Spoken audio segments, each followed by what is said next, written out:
kita untuk sama-sama bermuajahah. Ya, sebagaimana merupakan kebiasaan kita di setiap pekan ketiga, setiap hari Ahad Allah pertemukan kita. Alhamdulillah pada pekan ini dan pada bulan ini Allah berikan kemudahan ya untuk kembali berkumpul bersama orang-orang saleh, bersama orang-orang yang cinta dengan ilmu, yang cinta dengan ketaatan, cinta dengan akhirat. Allah Subhanahu wa taala memberikan anugerah dan karunia yang sangat besar kepada kita semua, sehingga kita diberikan teman-teman, orang-orang yang ada di sekeliling kita, orang-orang yang bisa saling mengingatkan, saling memberikan nasihat ya. Dikala kita sedang futur ada yang mengajak, di saat kita sedang bersemangat ada yang terpengaruh.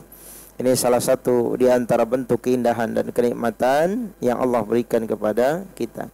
Salawat dan salam juga tidak lupa dan lalai kita sanjungkan pada uswah kedua kita, tauladan kita, manusia pilihan Nabi akhir zaman Muhammad bin Abdullah sallallahu alaihi wasallam.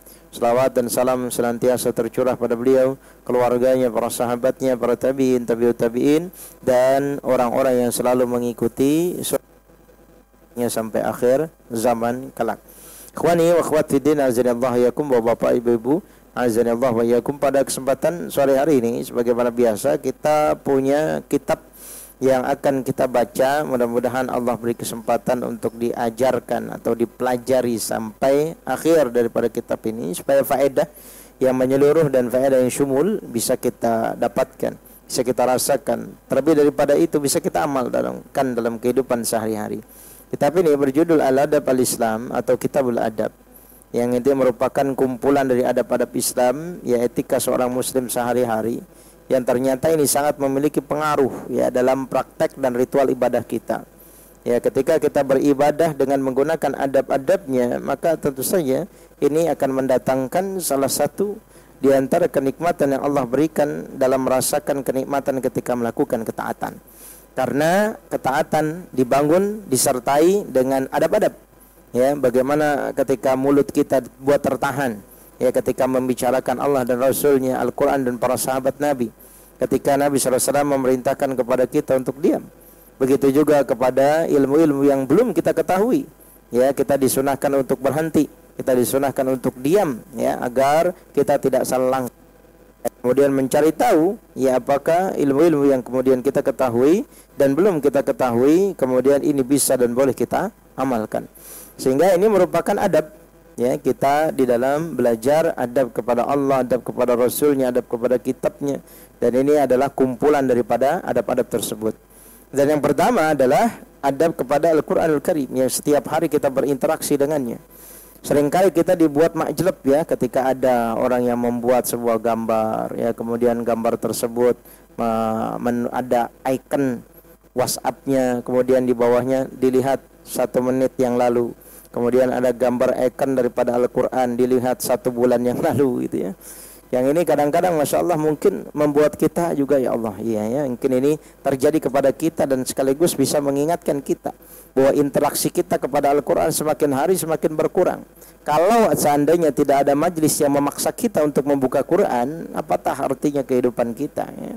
Sementara Al-Quran ada terlalu banyak dan terlalu panjang untuk kita pelajari. Ya, terlalu banyak dan terlalu panjang untuk kita pelajari. Kalau ada ulama yang menulis kitab sampai berpuluh-puluh tahun, ya, maka kita mungkin tiada waktu berbatas ya untuk bisa mempelajari isi kandungan daripada Al-Quran. Selain itu, penafsiran yang ditafsirkan oleh para ulama bukan hanya 1-2 orang dan cukup banyak. Dari mulai penafsiran Al-Quran yang pendek, ya seperti kitab Al-Muyassar atau kitab Tafsir Al-Quran fi Kalamil Mannan yang ditulis oleh Syekh Abdurrahman As-Sa'di. Begitu juga kitab-kitab yang berisikan dengan tafsir yang sifatnya adalah singkat. Tapi banyak juga kitab-kitab yang mutawalat, ya, kitab-kitab yang isinya sangat berjilid-jilid dan panjang. Tentu ini membutuhkan kesabaran dan waktu dalam menelaahnya, mempelajarinya. Tapi ini akan kita jadikan sebagai waktu yang manfaat, ya, karena waktu kita habis dalam rangka menuntut ilmu, dalam rangka belajar. Ya, ini tentu saja hal yang kita idam-idamkan, yang kita inginkan supaya waktu kita berkah. Ya, waktu kita berkah. Dan keberkahan disebutkan salah satunya oleh Ibnu Qayyim adalah yang dawam, yang terus-menerus. Ya, ketika seorang ini dikatakan berkah, maka ketika di mana saja dia berada bisa memberikan manfaat bagi yang lain. Nah, maka kehidupannya berkah. Ya, apapun yang kita rasakan, kita tentu mengejar keberkahan dari Allah Subhanahu wa taala. Dan sekarang kita masuk ke poin yang ke-12 yang di halaman 22, masih adab kita kepada Al-Qur'an Al-Karim. Nah, silahkan dibaca.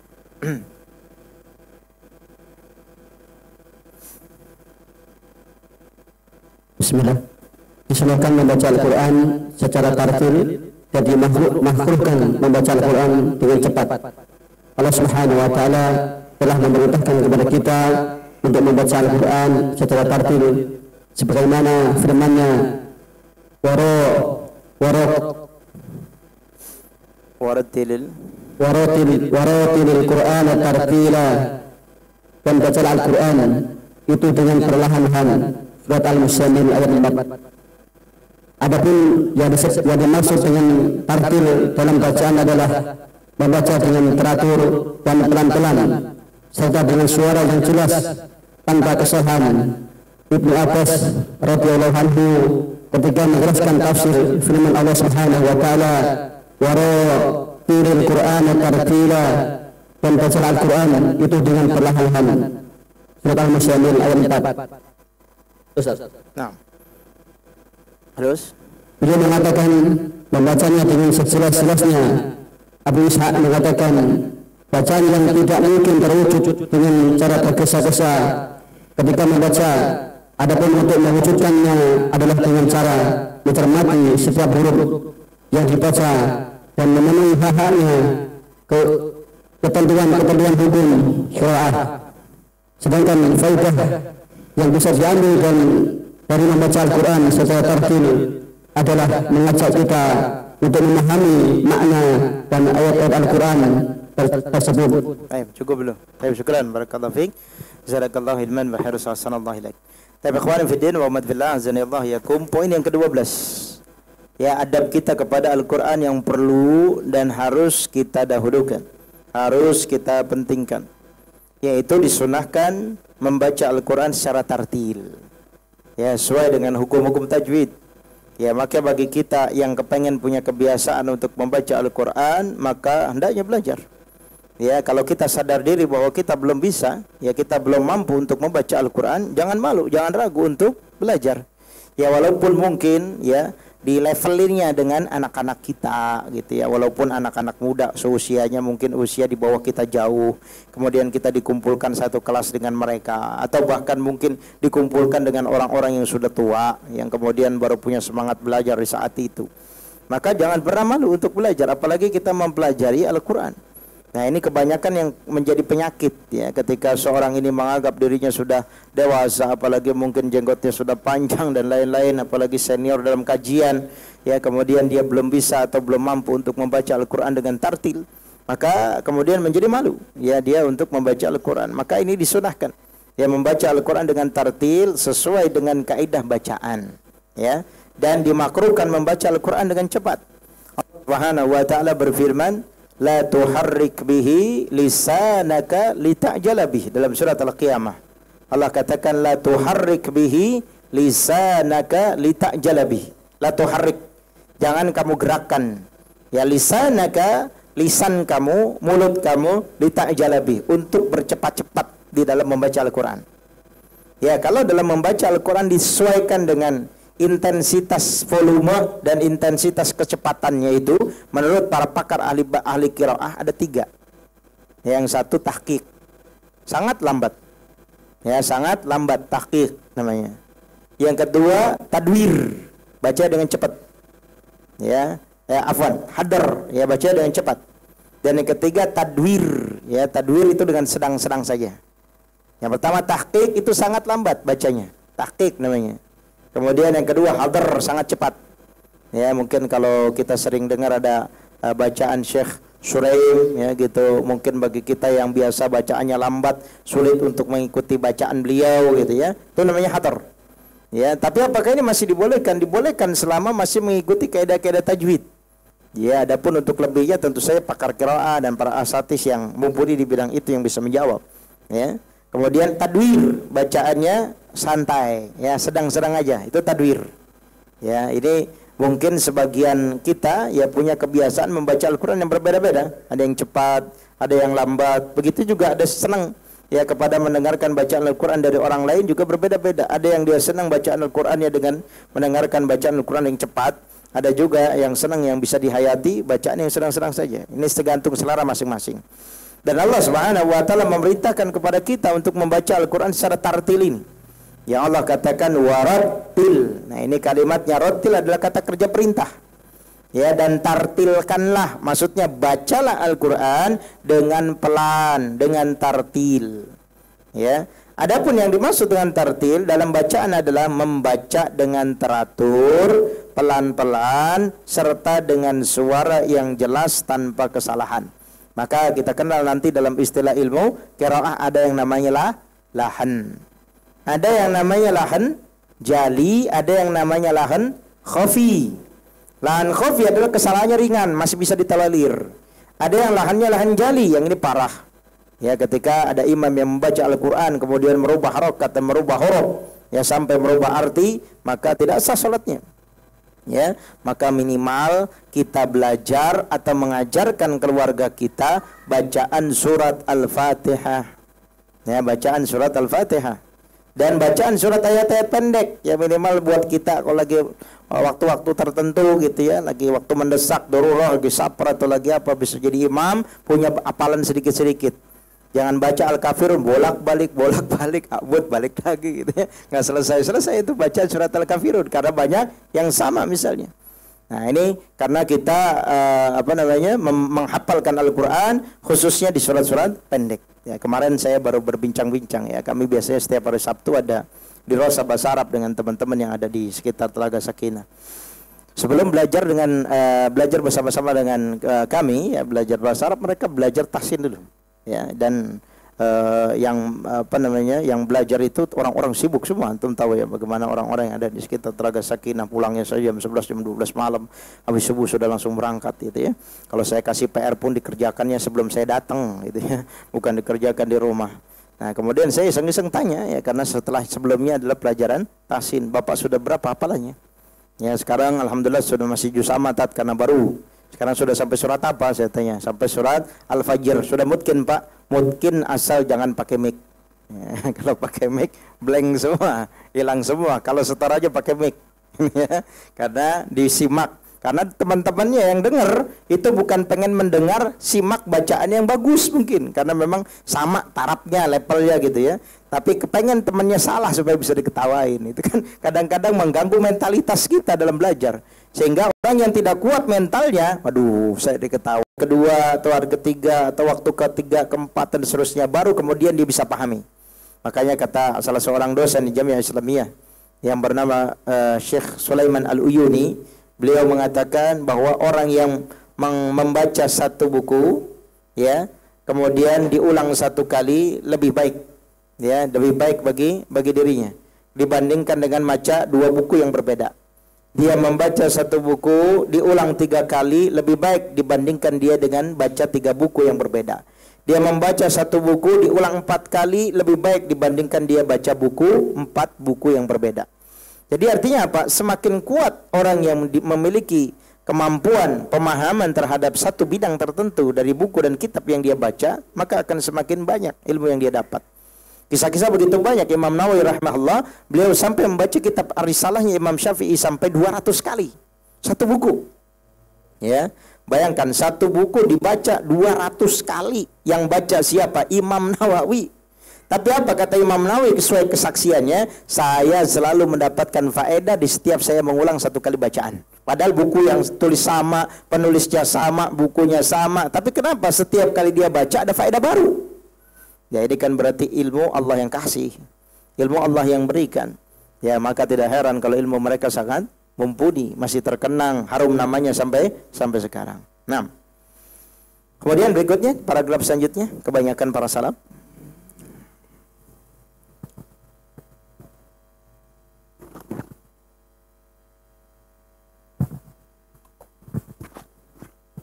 Ya, giliran.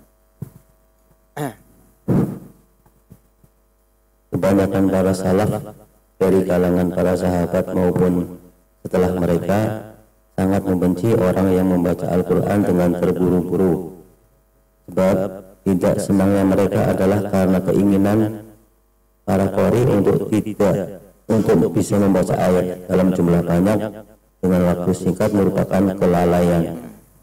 Mereka ingin mendapatkan pahala yang besar, tetapi maslahat yang lebih besar yaitu tadabbur atau mempelajari serta memahami makna dari ayat-ayat Al-Quran, mengambil faidah darinya, dan pengaruh bacaan Al-Quran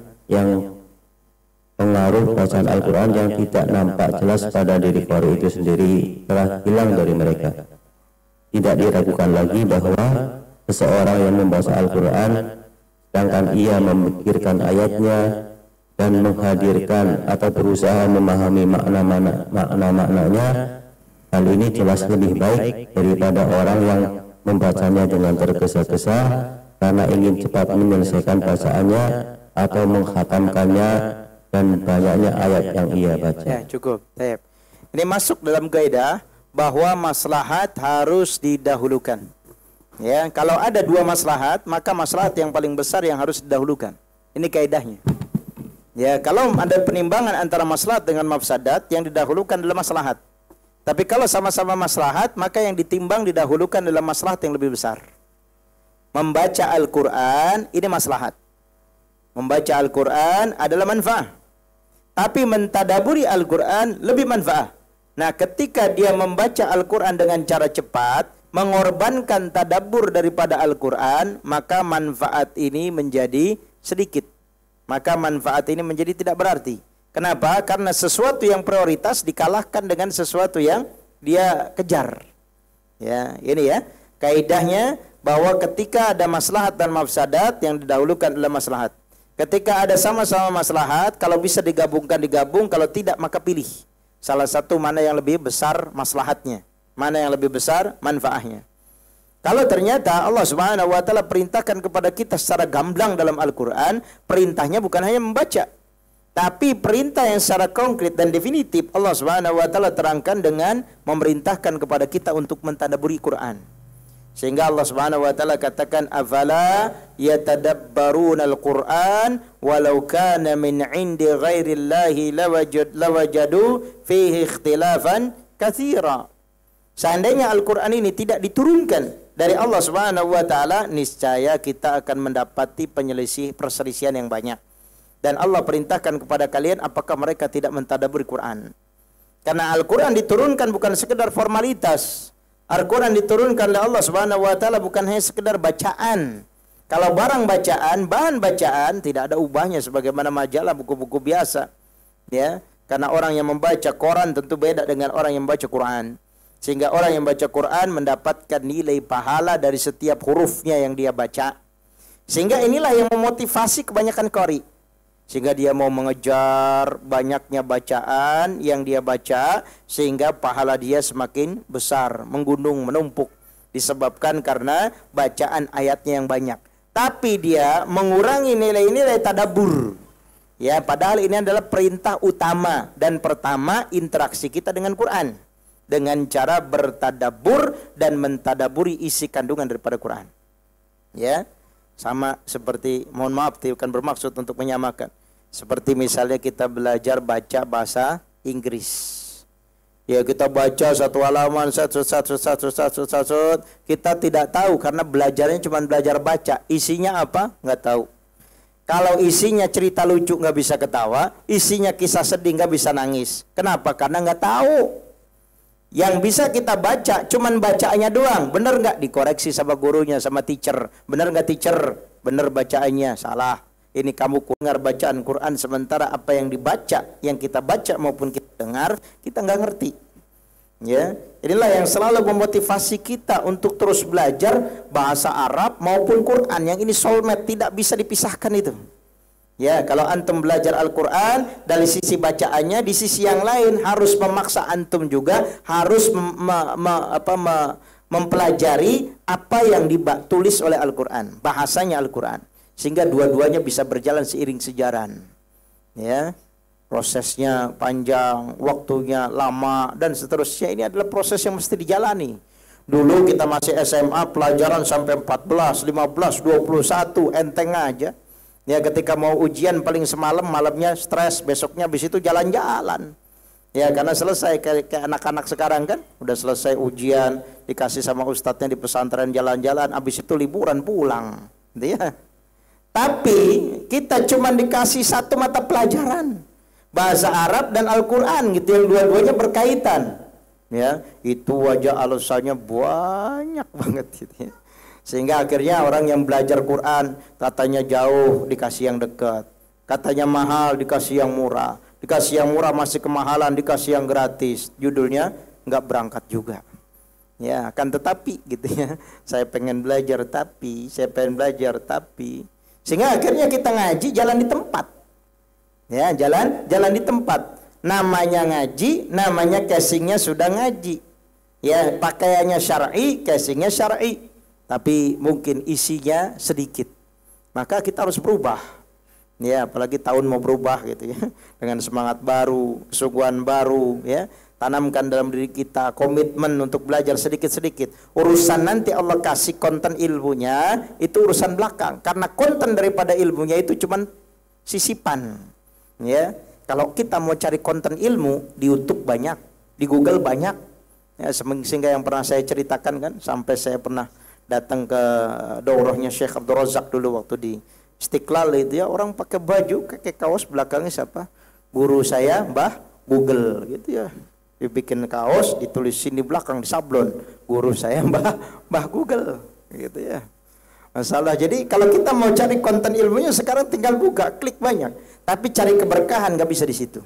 Ya, cari memudahkan langkah kita ke dalam jannah harus susah payah datang, ya, mengorbankan waktu, energi, tenaga, pikiran untuk bisa ke situ.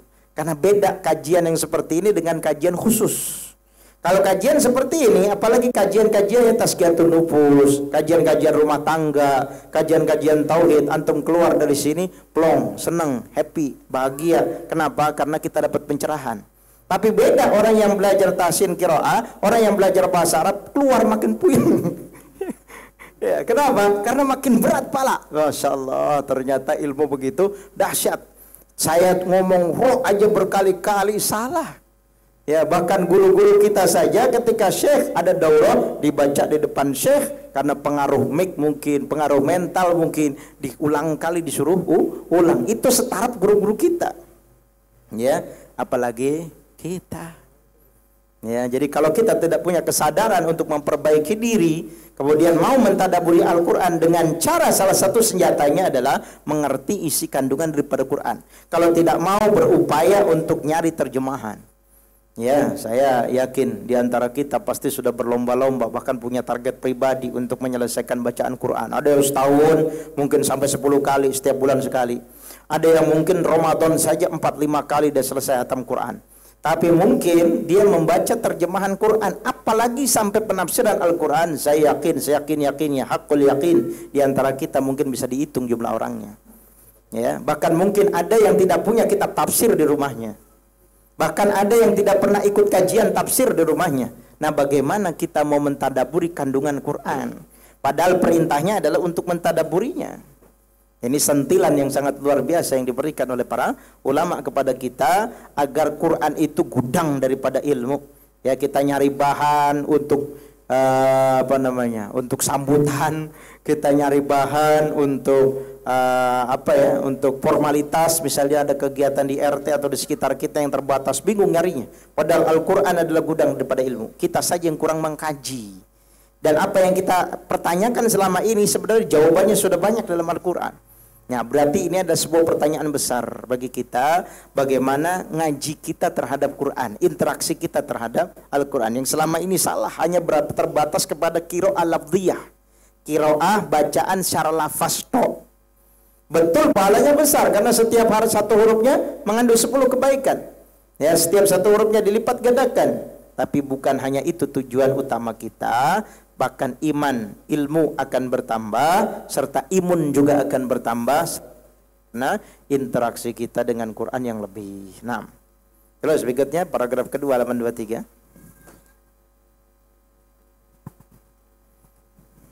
Lanjut. Ibnu Mas'ud memiliki perkataan yang berisikan kritikan beliau terhadap orang yang membaca Al-Quran dengan tergesa-gesa. Diriwayatkan dari Abu Wa'il yang berkata, seorang laki-laki yang dikenal dengan nama Nuhaik bin Sinan mendatangi Ibnu Mas'ud. Lalu orang tersebut berkata, wahai Abu Abdurrahman, bagaimana engkau membaca huruf ayat ini? Apakah dengan huruf alif atau dengan huruf ya? Yaitu pada firman Allah Subhanahu wa ta'ala, a'udzubillahi minasyaitonir rajim, min ma'in ghairi asin. Ataukah dibaca dengan min ma'in ghairi asin?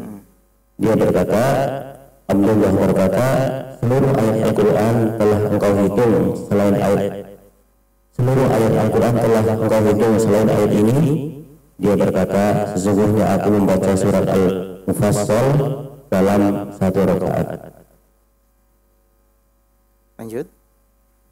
Maka Abdullah berkata, ini adalah pemenggalan sebagaimana pemenggalan sebuah syair. Ini kalimatannya, ini adalah pemenggalan sebagaimana pemenggalan sebuah syair. Sesungguhnya ada sekelompok kaum yang membaca Al-Quran dan tidak sampai melewati kerongkongan mereka.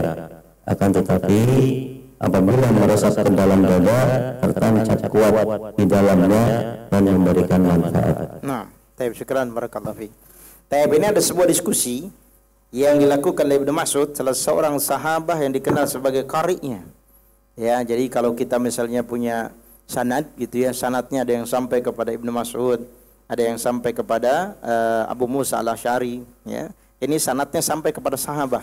Karena sahabat ini yang mendapatkan sanad sampai ujungnya kepada Rasulullah, sampai para sahabat ini, mereka sudah terlegitimasi dan sudah ditazkiyah dan direkomendasikan oleh Rasul.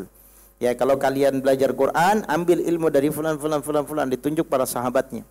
Ya, sehingga mereka adalah pakarnya. Sampai Ibnu Mas'ud mengatakan, saya paling tahu ayat Al-Quran mana, diturunkan di mana, berkaitan dengan peristiwa apa, dan diturunkan kepada siapa. Lihat. Kenapa kita mesti bermanhaj mengikuti para sahabat ini? Karena mereka hidup sezaman dengan Rasul.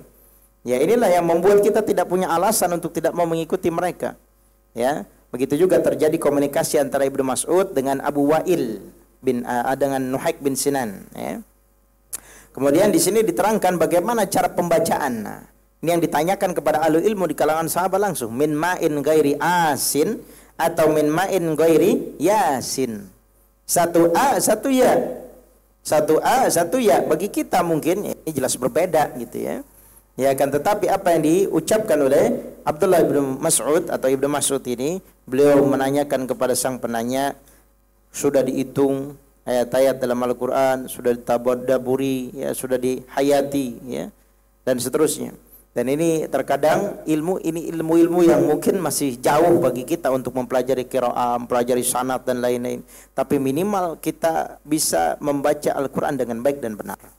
Ya, kalau kita merasa bahwa ada kesulitan huruf yang kita baca, maka kita upayakan untuk terus mengulang-ulang. Ya, terus melakukan tikror. Ya, ini kan apalagi lidahnya lidah Jawa, ain ngak lagi gitu ya. Alamin ngalamin. Ada maaf jadi mangap gitu. Min husnil ma'ab, min husnil mangap gitu.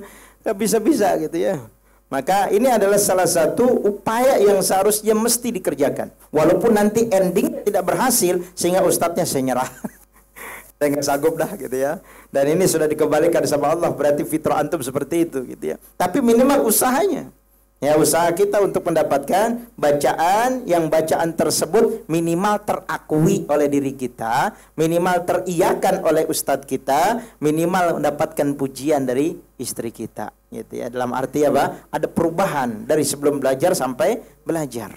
Ini berarti proses yang kemudian menuju ke arah keberhasilan. Baik. Kemudian berikutnya diriwayatkan dari Abu Jamrah. Silakan.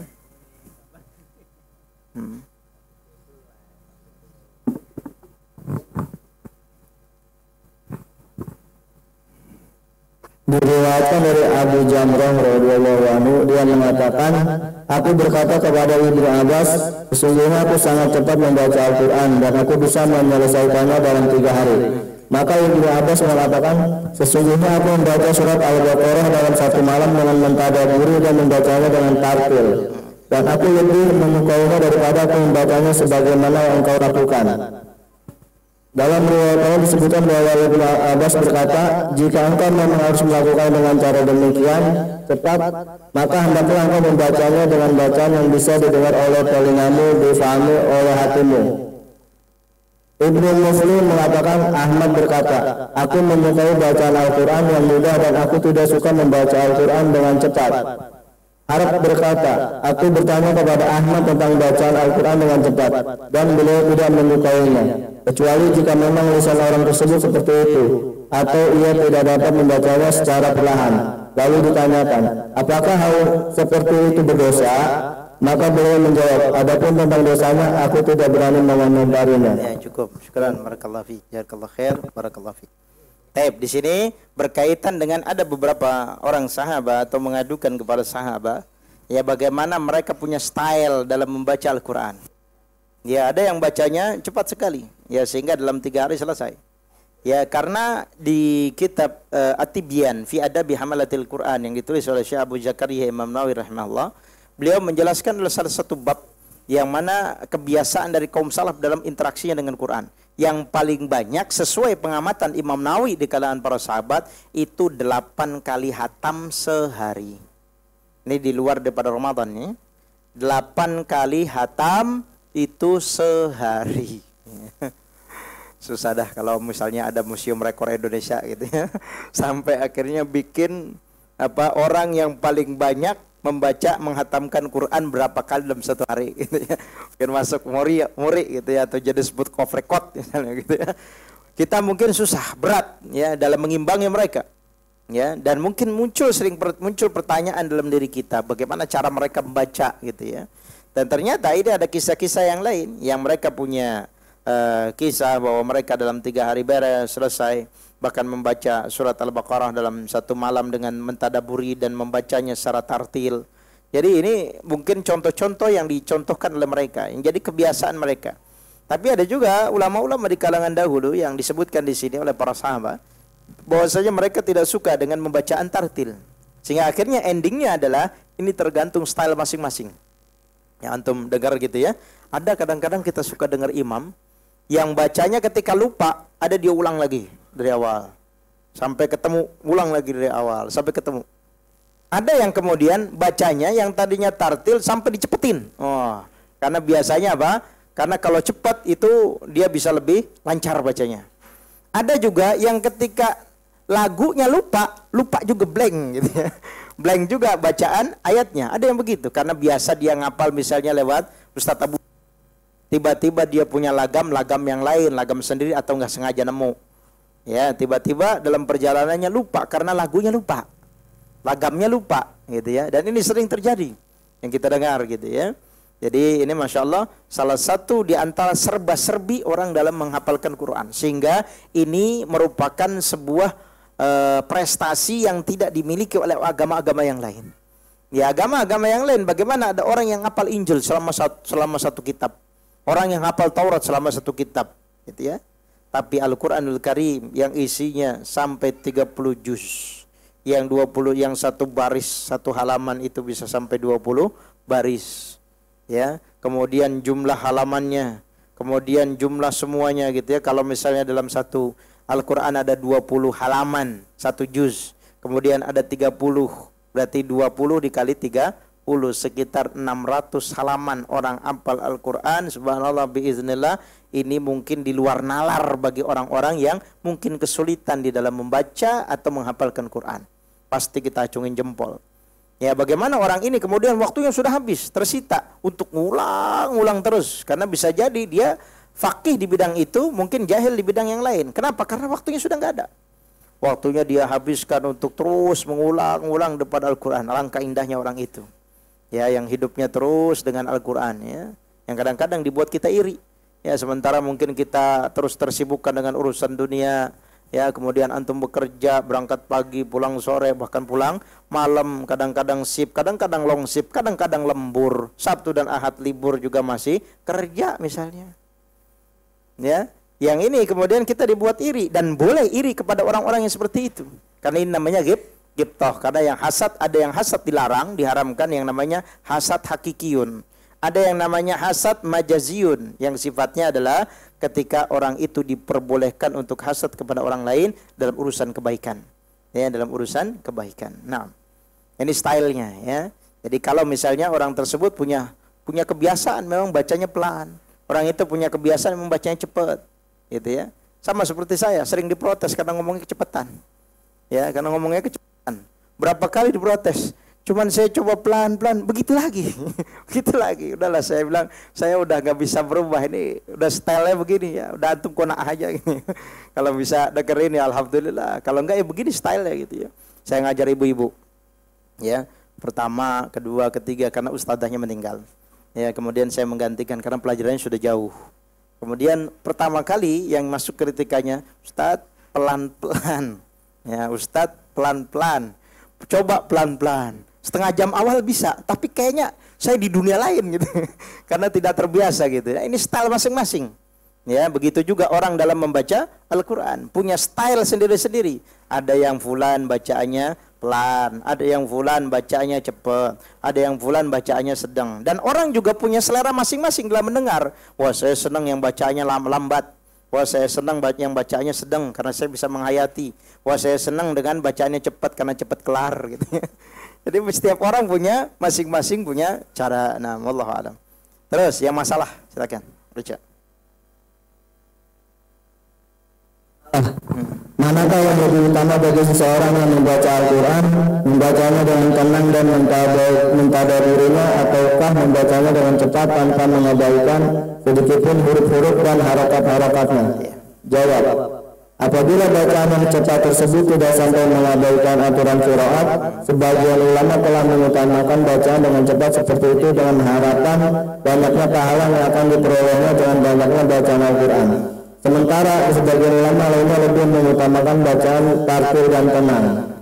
Ibnu Hajar mengatakan, pendapat yang tepat bahwa masing-masing baik itu bacaan yang tepat dan juga bacaan yang tartil memiliki keutamaan tersendiri. Dengan syarat bacaan yang cepat tersebut tidak sampai mengabaikan hak huruf-huruf bacaan beserta harakat-harakatnya, sukun serta hal-hal wajib lainnya. Jadi tidak ada halangan dalam mengutamakan salah satu di antara keduanya atau menyatakan keduanya sama dalam hal keutamaan. Karena seseorang yang membaca Al-Quran dengan tartil dan menelaah ayat demi ayat, layaknya seseorang yang mendermakan sebuah permata yang sangat bernilai. Dan orang yang membaca dengan cepat, layaknya seorang yang mendermakan beberapa permata dengan harga yang senilai. Terkadang nilai pertama yang satu melebihi mata. Terkadang nilai permata. Terkadang nilai permata yang satu melebihi nilai permata yang banyak, dan terkadang malah sebaliknya. Baik, Masya Allah ya. Jadi ini adalah kalimat yang menetralisir. Ya, kalimat yang sangat bijaksana, tidak menyalahkan salah satu di antara keduanya. Yang penting bagaimana kita bisa menjaga hak-hak dari setiap huruf yang kita baca.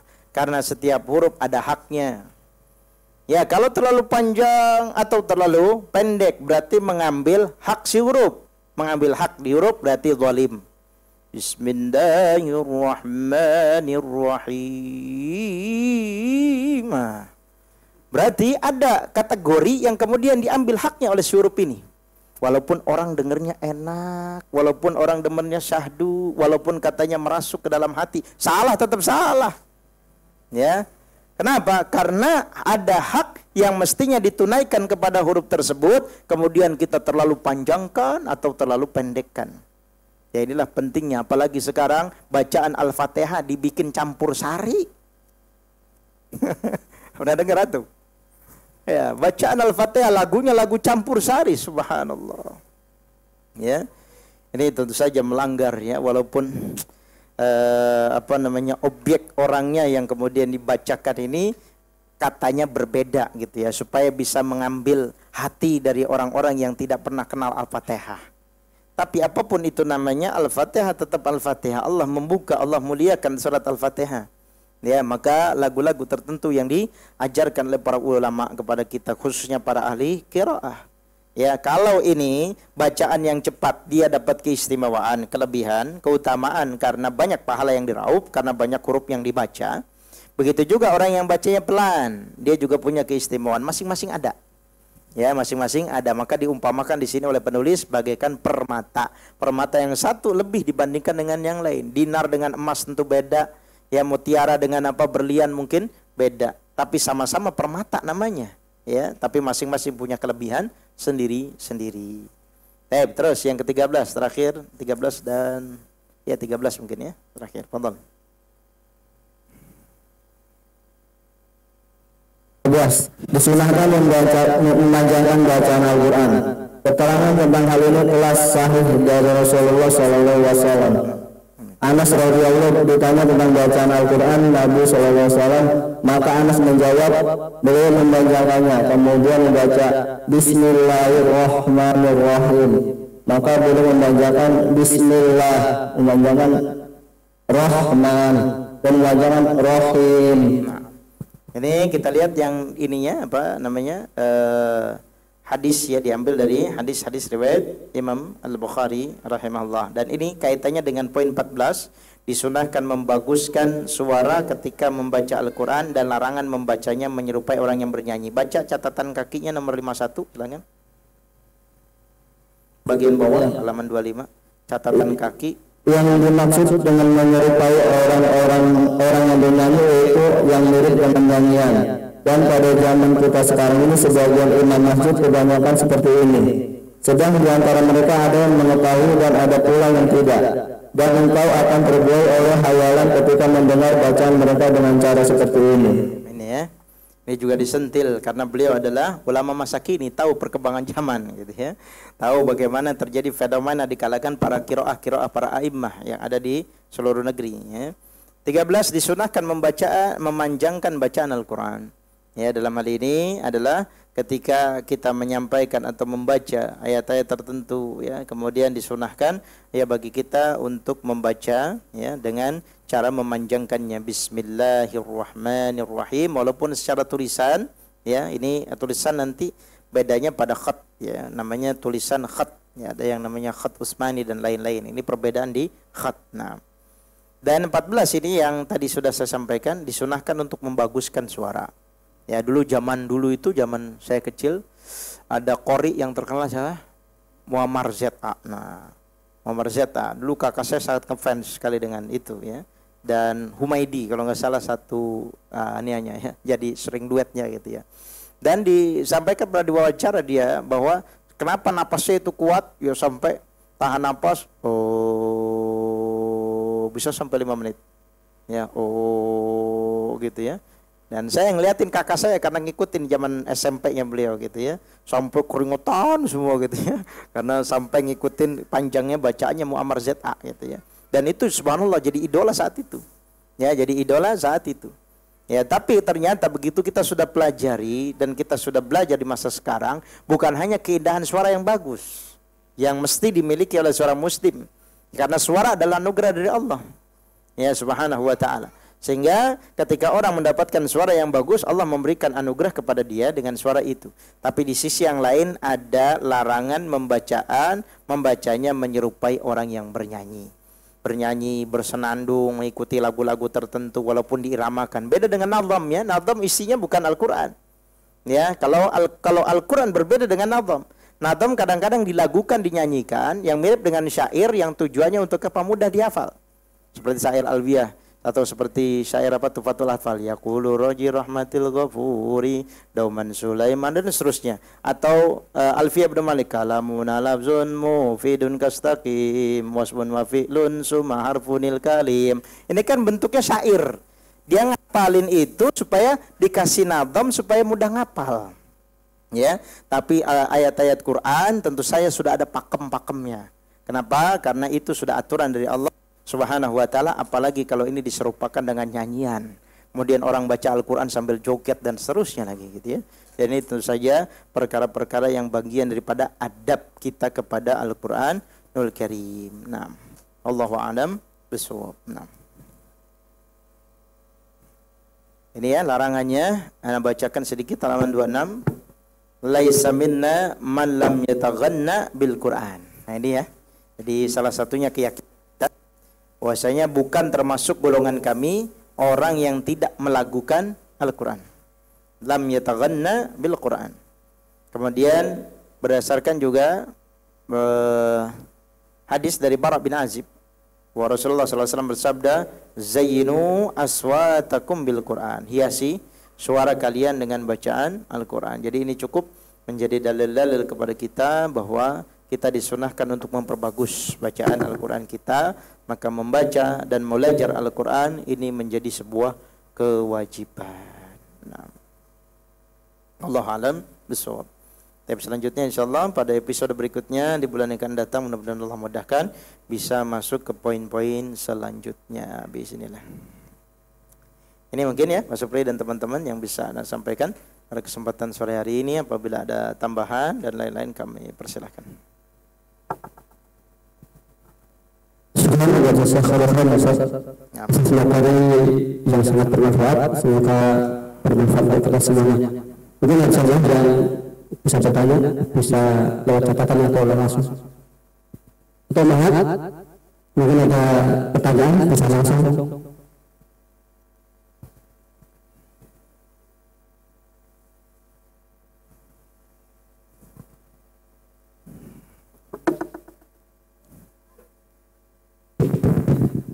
Assalamualaikum warahmatullahi wabarakatuh. Assalamualaikum warahmatullahi. Afan Ustaz, untuk saat ini ada cara membaca Al-Quran belajar yang bersanad gitu ya, seperti gurunya Ustaz Fadoli, Ustaz dan guru beliau yaitu Syekh Abdul Karim gitu. Yang ingin saya tanyakan, apakah yang selain seperti yang bersanad itu sudah memenuhi standar dalam membaca Al-Quran sesuai dengan kaidahnya? Dan untuk yang kedua pertanyaannya yaitu apabila kita ternyata yang belajar bersanad itu lebih sulit sekali, seperti fathah, dhammah itu harus benar-benar, kemudian tebal, tipis itu benar-benar harus sesuai gitu ya Ustaz.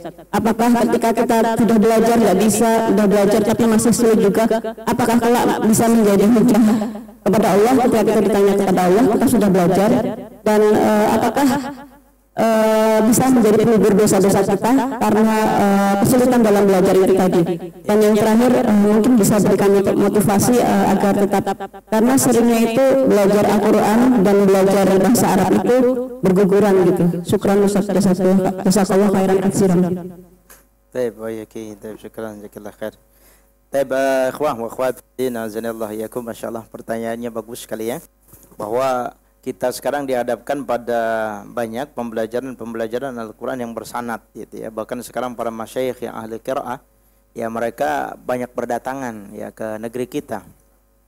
Saya pernah ngobrol dengan Syekh Huzaifah ya, beliau kebetulan menikah dengan salah satu tetangga kami di sana, dan beliau mengajar di Ma'had Hidayatul Najah ya, dari Mesir. Ya, kemudian ada ulama ahli qiraah, saya lupa namanya, yang belakang Al-Misri ya, pernah datang ke Indonesia. Beliau katakan bahwa ini adalah ahli pakar qiraah 10 besar terbaik di dunia ya, 10 terbesar terbaik di dunia.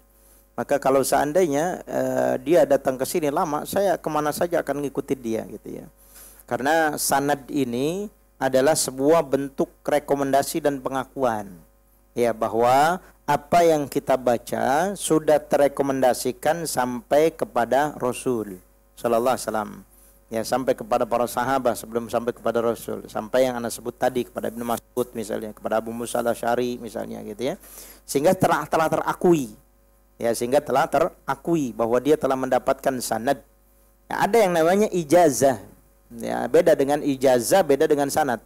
Kalau sanad itu memang dapatnya susah dan berat, dan setiap masyayikh yang mengeluarkan tanda tangan diteken sama dia itu beda-beda yang Anda tahu gitu ya, berbeda-beda. Ada yang sangat sulit sekali sampai harus istiqoroh dulu syekhnya itu ya, sampai istiqarah dulu, yang sudah kelihatan dan diakui oleh syekh yang lain, saya sama dia belum tentu lolos.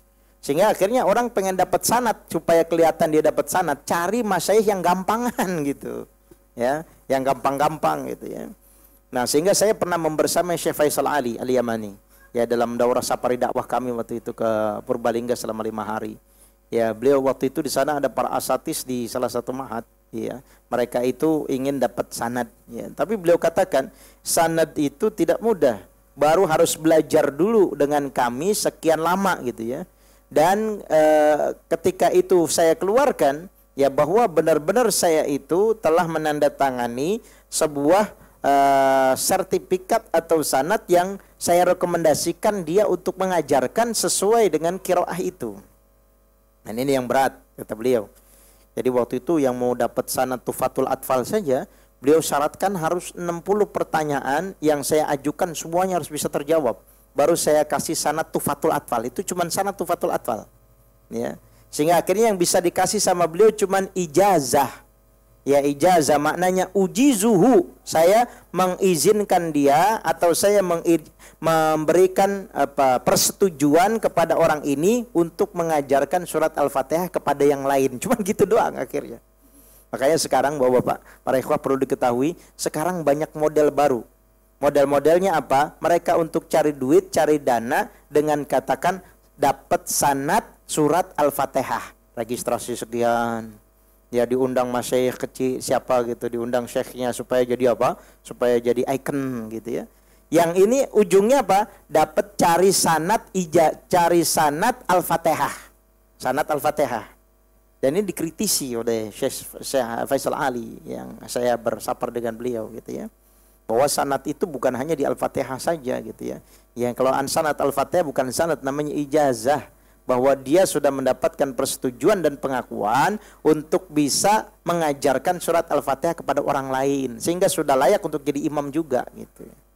Jadi ini lebih afdol, tapi memang syaratnya lebih berat, lebih susah. Ya lebih susah. Tadi benar disampaikan, domah saja, patah saja, kasroh saja gitu ya. Ini aja ribet gitu bahasa kita ya gitu ya. Jadi menurut kita kalau kita yang udah dengar gitu, kayaknya bacaan saya udah bener gitu ya. Kayaknya suara saya udah enak gitu. Tapi kalau kita yang dengar sendiri, karena apa? Karena penilaian kita terbatas sesuai dengan ilmu kita. Tapi bagi orang-orang ahli qiraah ternyata bacaannya muradul, bacaannya cakadul. Ya, disebabkan karena mereka punya ilmu yang beda, neraca timbangannya beda dengan kita. Ya, kalau bisa dilakukan itu bagus, alhamdulillah, bisa bersabar, bisa istiqomah, walaupun judulnya akhirnya gagal misalnya, tidak dapat misalnya, gitu ya. Karena banyak juga yang saya dengar ada beberapa sampai harus nginep di rumah syekhnya itu, ya sampai harus berguru dulu sama dia 3 bulan, 1 tahun, ya di mahatnya dia untuk dapat sanad dari dia. Dan itu pun belum tentu berhasil dan belum tentu di ACC juga. Jadi benar-benar orang pilihan karena ini Quran. Ya. Lantas bagaimana bagi orang yang belum dapat sanad? Gitu ya. Apakah dia boleh mengajarkan asal dia mendapatkan rekomendasi juga dari gurunya yang sebelumnya? Ya, kalau misalnya dulu kami di Ma'hadil Ulum itu ada namanya bahasa dulu orang guru itu akta 4 gitu ya. Akta 4 adalah sertifikasi yang diperuntukkan kepada para guru untuk boleh mengajar misalnya. Nah, ini kan beberapa para asatidz senior yang sudah bersanad yang mereka punya murid-murid. Ya, murid-murid ini mungkin belum dapat sanad, tapi secara bacaan mereka sudah terakui. Ya, maka boleh mengajarkan Al-Quran dan boleh kita mengambil ilmu dari dia. Ya, minimal bacaan kita itu tidak, lahannya tidak banyak. Ya, lebih baik. Ya, ini usaha kita untuk memperbaiki dan memperbagus bacaan. Kemudian yang kedua, Allah alam. Kemudian yang kedua berkaitan dengan orang yang belajar Al-Quran dan belajar bahasa Al-Quran. Kenapa banyak yang berguguran? Ini hukum alam ya. Jadi saya sendiri merasakan ya, saya sudah berkecimpung di sini sudah dari tahun 2013. Ya, berkecimpung dengan dunia perbahasa Araban ya. Dan ini masalah bolak-balik, bongkar pasang, tumpang tindih, gonta-ganti itu biasa. Bahkan kalau saya lihat bukan hanya ustadznya seperti saya, ustadz-ustadz yang kabir saja, mereka ustadz-ustadz yang kita ambil ilmunya yang mengajarkan bahasa Arab yang tadi jumlahnya ratusan sampai akhirnya bubar dengan sendirinya. Entah muridnya yang bosan atau guru yang bosan. Sehingga kadang-kadang main kuat-kuatan antara guru dengan murid. Saya pernah ingat sebuah cerita dari Syekh Muhammad bin Shalih Al-Utsaimin ketika beliau belajar di markasnya gurunya itu Syekh Abdurrahman As-Sa'di. Beliau belajar salah satu kitab sulit namanya Qawaid Ibnu Rajab. Ya, Qawaid Ibnu Rajab Al-Hambali. Itu kitab cukup berat. Ya. Kemudian beliau katakan waktu belajar dengan Syekh Abdurrahman As-Sa'di di awal, dari belajar kitab itu yang belajar berapa? 100 orang. Tapi ketika kitab itu selesai tinggal siapa? Tinggal 1 orang, Syekh Utsaimin sendirian. Ya, saya Utsaimin sendirian, subhanallah. Kita nggak bisa bayangkan bagaimana sabarnya murid dan guru. Ya dari tadinya tablik akbar menjadi privat, coba bayangin. Ya tadinya 100 orang menjadi 1, nolnya 2 dibuang. Subhanallah. Ini kelas dari para ulama, ya. Apalagi kita yang ngajar bahasa Arab, ya, kemudian bahasa pelan-pelan, Durusulugo. Saya aja ngajar Durusulugo udah selesai jadi jilid 1 dari awal sampai habis. Udah habis, alhamdulillah. Mau naik jilid 2, minta ulang lagi dari awal. Ya kan? Ketika ditanya ulangan, ya, dan lain-lain, ya, Masya Allah. Memang perjuangannya berat. Tapi di situ yang paling penting, benar kata Ibu. Ya, yang penting itu sudah jadi hujah di hadapan Allah bahwa kita berusaha. Ya, ada salah seorang kawan kami, ikhwah kami, dia belajar bahasa Arab bersama-sama dengan kami. Dia hanya jualan jus. Dan mohon maaf, bicaranya saja gagap. Seringkali ketika dia baca latihan dalam bahasa Arab, itu sering diketawain. Kenapa? Karena bacanya gagap. Ya antum tahulah gagap. Ngomong bahasa Arab lagi gagap gitu ya. Subhanallah. Tapi dia memotivasi temannya yang sama-sama tukang jus. Udah, bisa nggak bisa urusan belakang. Yang penting belajar terus. Nanti kalau ditanya Allah, umur kamu habis buat apa? Belajar ya Allah. Beres gitu. Masya Allah. Semangatnya luar biasa. Jadi ini yang perlunya ditanamkan kepada kita. Antum kerja selama puluhan tahun masih betah. Kenapa? Karena butuh. Ya, betah karena butuh. Begitu juga kita belajar masih betah padahal nggak bisa-bisa. Kenapa? Karena butuh. Udah itu saya titik. Kalau belajar merasa jadi kebutuhan, insya Allah di kapanpun, dimanapun, waktunya dia manapun, insya Allah Allah berikan kemudahan kesabaran. Adapun hasil ini urusan Allah, ya Allah yang berikan. Nah, Allah a'lam.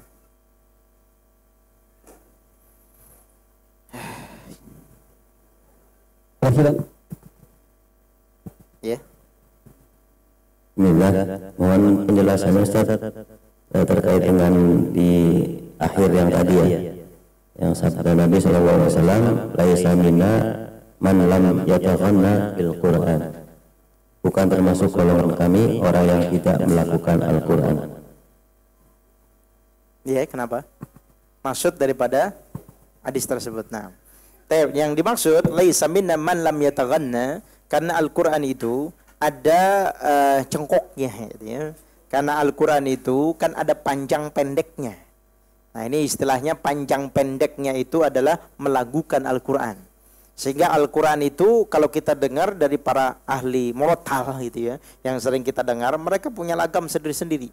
Dan mereka punya lagu-lagu sendiri. Nah lagunya yang kemudian mereka jadikan ini identitas, ini merupakan sebuah sunnah. Ya, sebenarnya diajarkan gitu ya. Walaupun kita tidak boleh taklid ya kepada lagu tertentu. Wah, saya maunya hanya Misyari Rosyid saja lagunya ya, tapi bukan yang lain gitu ya. Karena itu hanya sebagai fasilitas saja. Ya bagi kita untuk memudahkan kita dalam menghafal. Dan kalau misalnya Al-Qur'an dibacanya lempeng saja sehingga panjang pendek kita tidak perhatikan, sehingga akhirnya tidak ada lagu di situ. Itu yang dimaksud lagu, memperhatikan panjang dan pendeknya. Nah, Allahu a'lam. Cukup ya?